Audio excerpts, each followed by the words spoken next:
ভাই এবং বোনদেরকে নমস্কার। গরু কুরবানি দিছি, আসেন খাবেন আপনাদের দাও। বালহাম চুদিল্লা। কিন্তু আপা, আমরা সনাতনী হিন্দুরা যদি এই দাওয়াতে যাই তাহলে ইসলাম তো সংকটে চলে যাবে। হ্যাঁ হ্যাঁ, কারণ বলে দিচ্ছি, কারণ ছাড়া আমি একটাও কথা বলবো না।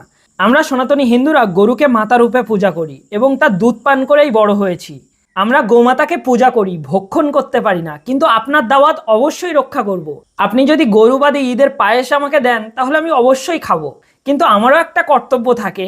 আমরা ভারতীয়রা কোনো জায়গায় অতিথি হয়ে গেলে আমাদেরও কিছু নিয়ে যেতে হয়, যেরকম মিষ্টান্ন। এবার আমি ভাবছি মিষ্টান্ন না নিয়ে গিয়ে শুয়োরের গু নিয়ে যাব।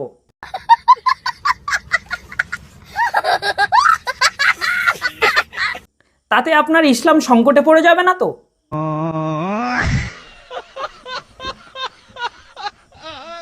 মিষ্টান্ন আপনাদের মুখের জন্য সাজযোগ্য নয়, তাই জন্য আমি ভেবেছি শুয়োরের গু নিয়ে যাব।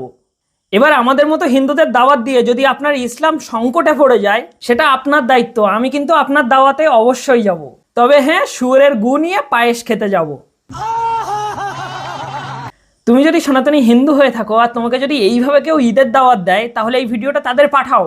এই ভিডিওতে এই দাওয়াতের জন্য আমি আরো অনেক কিছু বলতে পারতাম, কিন্তু সেখানে মোল্লা দুটোরই সমস্যা হবে।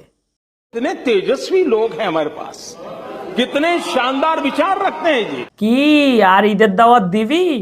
এরা ভালো করেই জানে আমরা সনাতনী হিন্দুরা গরুকে মাতা রূপে পূজা করি, কিন্তু তারপরেও ইচ্ছাকৃত এইভাবে অপমান করা হয়। তোদের নতুন 20 টাকার নোটে একটা মন্দিরের ছবি দিয়েছে, তাতেই তোদের ইসলাম খাতরায় চলে এসছে। এটা থাকলে নামাজ আমাদের হবে না।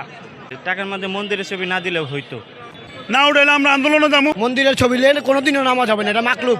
একবার আরো ভালো করে ভাব, আমাদের মতো সনাতনী হিন্দুদের যদি ঈদের দাওয়াত দিস কি হবে।